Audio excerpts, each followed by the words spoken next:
Back on track, traffic along America's busiest rail corridor is moving again after a deadly derailment. Faithful courage. A mom of 4 with a terminal illness advocates against legalizing physician-assisted suicide. Healing waters. We travel with a group of soldiers on a hopeful pilgrimage to the shrine at Lourdes. And major mismatch. Mitt dons gloves and faces champion boxer for charity. Those stories and more on EWTN News Nightly for Monday, May 18th, 2015.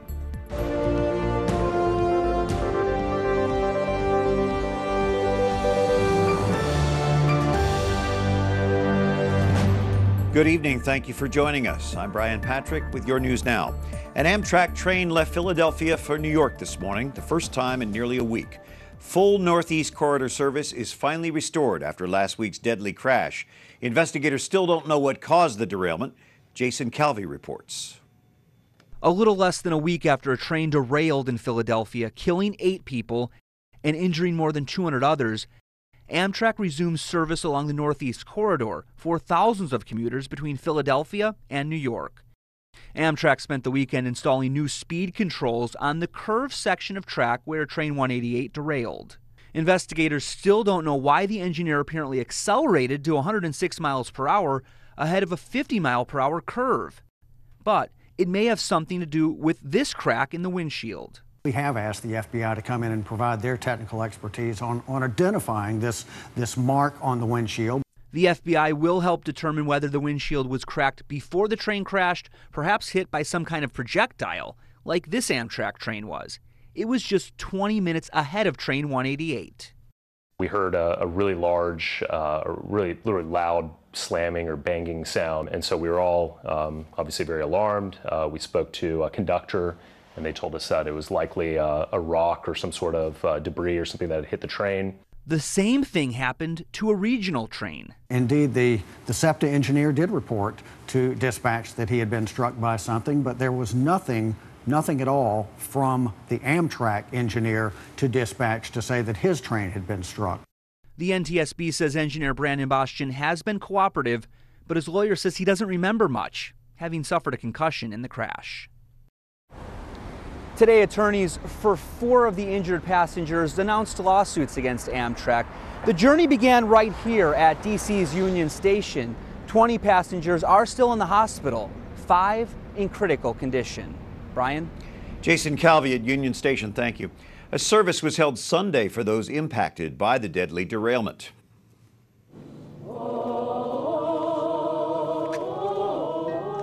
More than a dozen city officials and first responders came together at the Philadelphia site of the accident. Mayor Michael Nutter joined the U.S. Secretary of Transportation, Amtrak CEO, and others.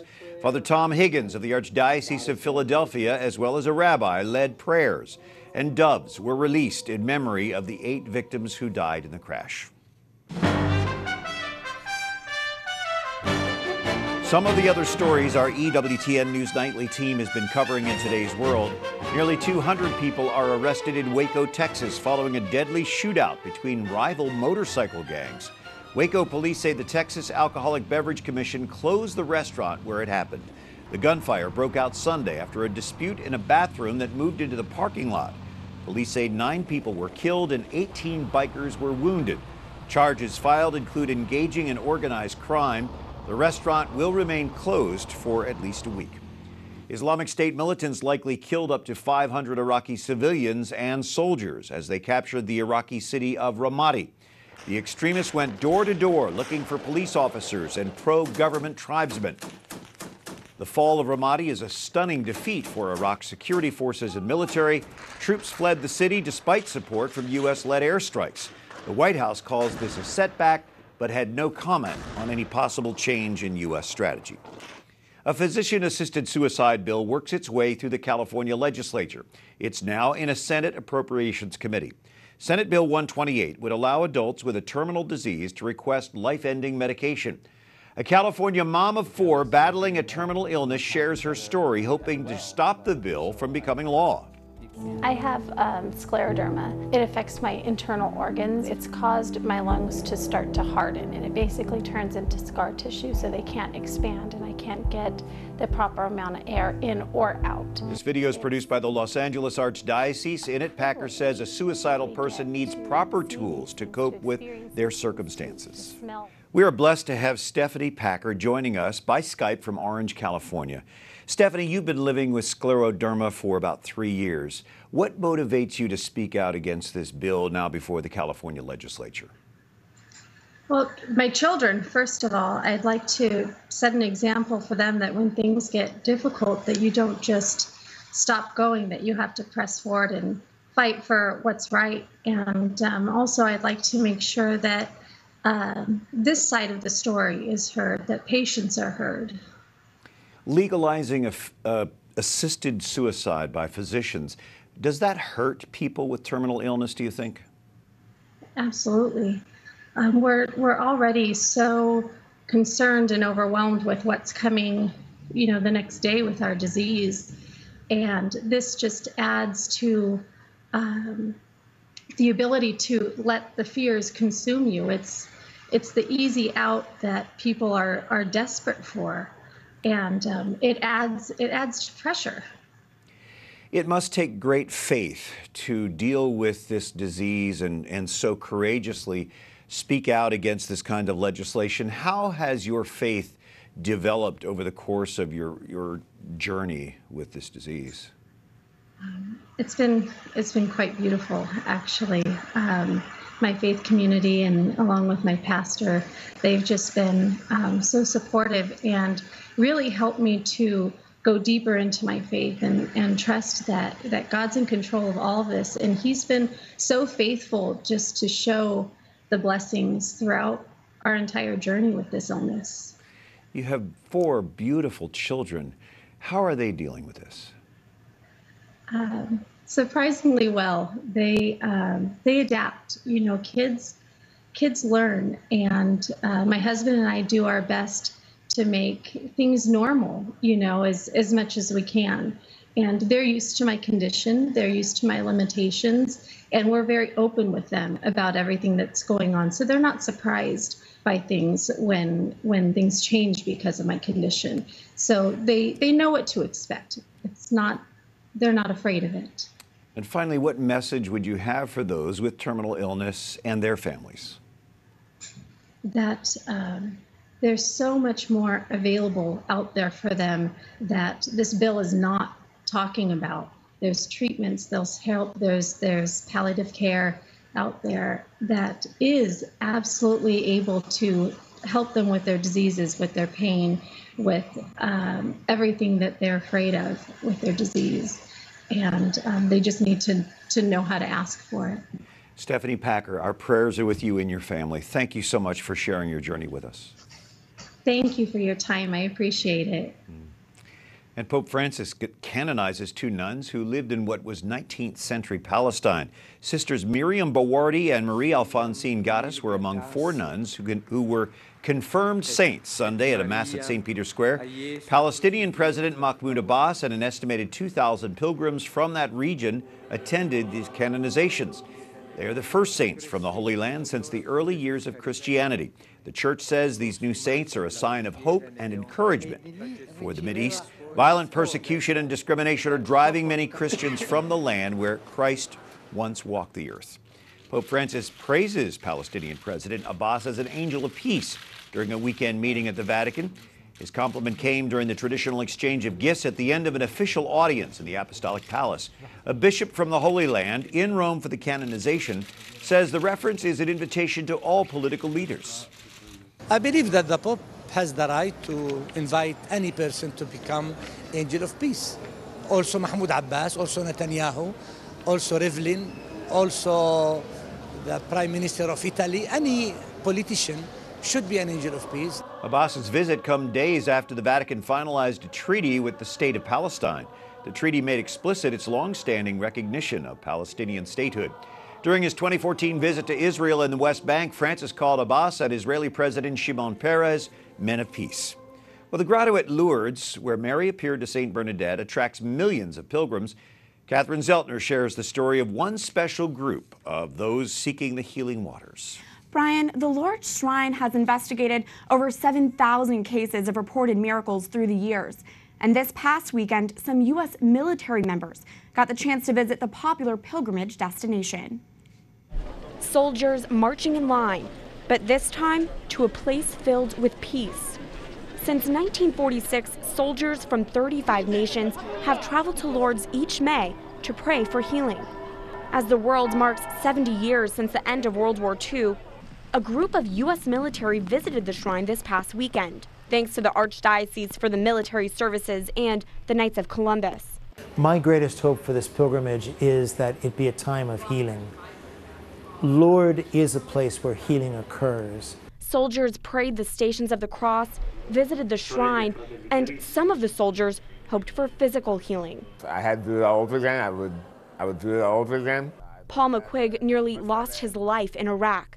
A shattered jaw, partial tongue amputation, and brain injuries are just some of the wounds he sustained in combat. I've been able to overcome my injuries and learn to live with my injuries through my faith in God. McQuigg says the pain levels have gone down since taking a bath during his trip to Lourdes. I know that this holy place can restore him and take him home without that pain. Not all vets experience miraculous cures, but Archbishop Timothy Broglio says they all receive the gift of peace. It may not be the dramatic throwing away of crutches or breaking a cane, but there is always that interior peace when we put ourselves in our mother's hands. The McQuigg family also says they often pray Mark chapter 7, verse 35, when Jesus healed a deaf and mute man, because most of Paul McQuigg's injuries were to his tongue and jaw. Brian. A story of hope. Thank you, Catherine Szeltner. Coming up, using the phrase "I'm running" in a weekend interview, Senator Lindsey Graham leaves little doubt he'll run for president.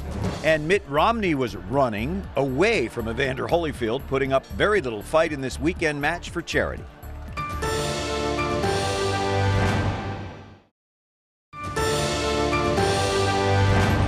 On this 18th of May, we remember Pope and Martyr St. John I. He fought against Arianism, the belief Christ was not fully divine. He died in the year 526, shortly after being imprisoned. Thanks for joining us this Monday evening. I'm Brian Patrick. A recently released survey appears to show Americans are becoming more secular and less Christian. Pew Research says Americans describing themselves as atheist, agnostic, or of no particular faith grew to nearly 23% of last year's population. Meanwhile, self-proclaimed Christians fell to just under 71%. We're using Skype to connect with Joe Boland, the Vice President of Mission for Catholic Extension in Chicago. Joe, your group works to support poor mission dioceses around the U.S. What was your reaction to this Pew report? You know, I think, Brian, our reaction was twofold. You know, on the one hand, we want to be paying attention to some of these important trends that are happening as they relate to the decline of Christianity in the United States. But on the other hand, we look at this report and want to take it with a grain of salt in the sense that, you know, the Catholic population in the United States is actually growing. And so while the percentage of Catholics might actually be declining, the actual number of Catholics continues to grow well into the future. So there are many signs of hope. And particularly in various pockets of the United States, we see the church growing very rapidly. And those are the areas of the country that Catholic Extension is blessed to be able to work with. Isn't it interesting that some of the poorest places in the world is where the church grows most rapidly? Is that the case here in this country? You got it right. And you'd be amazed to learn about the places in the American Catholic Church that are growing so rapidly. You know, I think of places like the Carolinas, North and South Carolina, which are not just growing, but booming. But perhaps no other place is growing as rapidly as the church in the great state of Texas. And I know all the Texans will be very pleased to hear that. The church has grown by about 60% just even in the last quarter century or so. And it continues to grow. And we think of dioceses like Brownsville, Texas, which is right on the U.S.-Mexico border. There's 1.2 million Catholics alone in the Diocese of Brownsville. is the most densely Catholic diocese in the country, in the sense that 85% of the population is Catholic, and it's one of the youngest. The median age is about 26 years old. And so in that diocese, we're helping Bishop Flores build churches. He actually can't build churches fast enough.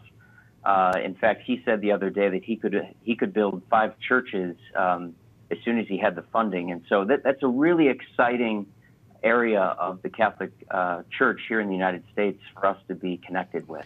Well, it's certainly good to know that. It's something you won't hear on secular media about this Pew report, the fact that there are areas where the church is growing. Where can people reach you online? They can reach us at catholicextension.org/EWTN, and we'll have more information on our website about the many places in the Catholic Church in the United States that are growing and booming. Joe Boland with Catholic Extension, thanks for joining us tonight. Thank you so much, Brian. Good to be here. And the flood of immigrants from North Africa to Italy shows no sign of retreat tonight. If anything, more people are attempting this dangerous crossing in search of a better life.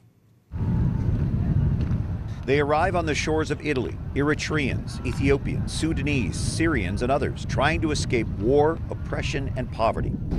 The latest to arrive, more than 400 men, women, and children. They were picked up off the Libyan coast by a ship run by a search and rescue charity.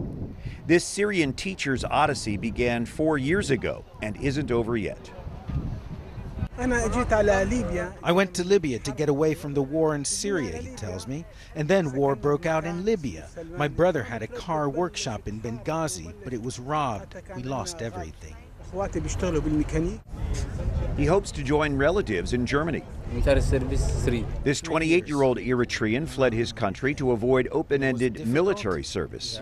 It's mandatory for every Eritrean man and unmarried woman between the ages of 18 and 50. He hopes to find work in Italy as a blacksmith. The number of migrants expected to arrive in Italy will probably increase every month until late autumn. Some political parties in Italy are calling for a crackdown on immigration. And back in the States, Senator Lindsey Graham has all but confirmed that he will run for the 2016 Republican presidential nomination. Graham tells CBS he'll make the official announcement June 1st in his home state of South Carolina. Graham is a foreign policy hawk and critic of President Obama's handling of the Middle East. He sidestepped questions about whether the U.S. was right to invade Iraq in 2003, arguing it's more important to stabilize that region now. Graham is a longtime pro-life leader, earning 100% pro-life rating from National Right to Life. Former Republican presidential candidate Mitt Romney still has some fight in him 5 years after his unsuccessful run for the White House. He gets in the ring this weekend with boxing champion Evander Holyfield. And what a debacle of an entrance this is already. Romney and Holyfield squared off at a charity fight this weekend. They sparred, if you could call it that, for just 2 short rounds before Romney just ran away, throwing in the towel. Romney joked later about sticking to the rules of boxing. I was told that we were going to box by the Marquis Queensberry rules. That way the fight could be as clean as Hillary Clinton's server. The black tie affair raised money for the Utah-based organization Charity Vision. The group helps doctors in developing countries perform surgeries to restore vision. Romney, perhaps the best-known Mormon in America, is popular in Utah, where about 60% of the population is Mormon. Up next, a chance to see 100-plus works of Leonardo da Vinci, including an unfinished painting of St. Jerome on loan from the Vatican museums, and some beautiful moments from the weekend canonizations of 4 new saints.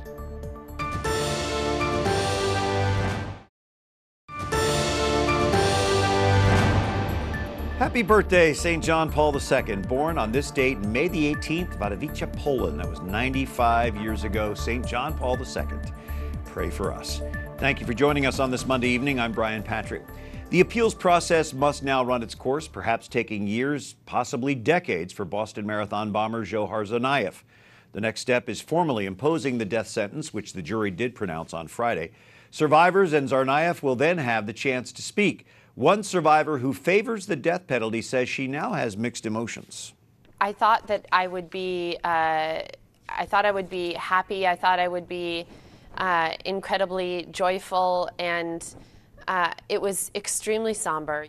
Tsarnaev could be sent to the federal penitentiary in Terre Haute, Indiana, which has a special unit for death row inmates. Joining us tonight, Father Thomas Petri, Vice President of the Dominican House of Studies, also academic dean there. So, Father, according to Catholic teaching, is this a just sentence for this young man? Well, we define justice as giving to others what is their due, and the Church's social doctrine has always allowed states the right to inflict the penalty of death, although it has never mandated it. So whether this is a just sentence is something that Catholics are free to debate and dispute about with each other. Whether it's just ultimately may not be known entirely or fully until the Lord returns. Some say that life in prison without parole has just led to slow execution. In fact, I think the Holy Father alluded to that. Is it more humane to keep a person in prison for the rest of his life? Well, St. John Paul II took the primary purpose of punishment, which is retribution and expressing moral outrage, and combined it with another purpose of punishment, which is to protect society. And he suggested that when considering the death penalty, these two things must be weighed because of the dignity of the human person. So St. John Paul II, Pope Benedict, and I presume even Pope Francis probably would want to plead for mercy, as the Church always does, for those who have even committed heinous crimes. You have survivors of the actual bombing, family members of those who were maimed or killed. Some survivors are applauding this. Others, including the family of an 8-year-old boy, say that this will just prolong their suffering. Do you think that's the case? Oh, absolutely. And, you know, there's no doubt that they have suffered greatly at Tsarnaev's hands. And the appeals process, as you said earlier, could go on for decades. So, yeah, there's a lot of suffering, but I'm not sure that the court's primary purpose in determining justice is primarily concerned about the suffering of the victims. It's about determining what society ought to do and how it should respond to these sort of crimes. There are those that say that he will now be seen as a martyr for his cause. How do you see it? Well, if he's seen by a martyr for his cause, it would be only by those who have a misperception of religion and peace and God. And so we can't really base our decisions on that. I would say as a Catholic and as a priest, I think we ought to pray for Tsarnaev, pray for his remorse, pray for his repentance. And in these years leading up to what we presume one day will lead to his execution, that he will turn to the Lord and repent and find salvation for his soul. Yeah, let's pray for him. That's a great idea. Father Thomas Petri, thanks for joining us from the Dominican House of Studies. Thank you so much, Brian. Always good to have you with us. Pope Francis, who is the Bishop of Rome, tells Italian bishops to strongly denounce corruption. The Italian Bishops' Conference opened its annual meeting at the Vatican today. Francis urging his bishops to be more Christ-like in showing humility, compassion, mercy, and wisdom. He asked them to reinforce the indispensable role of ordinary folk in their dioceses. And the Holy Father gives religious sisters from the Holy Land a mission. He urged them to pray for peace in the region and for persecuted Christians kicked out of their homes from the land. Francis prayed the Hail Mary with the sisters, instructing them to pray a lot for peace. Leonardo da Vinci's body of works is finally under one roof at the Royal Palace in Milan. This largest display ever in Italy puts the Renaissance genius back into a context as a man of his times. With its 100-plus pieces, paintings, sketches, and drawings, it offers visitors a complete view of the artist. Da Vinci's unfinished painting of St. Jerome is on loan from the Vatican museums. Other paintings came from the Louvre in Paris, the Uffizi in Florence, and the British Museum in London, as well as the National Gallery of Art here in Washington, D.C.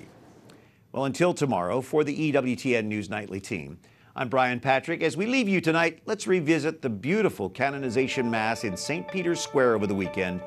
Good night, and may God bless you.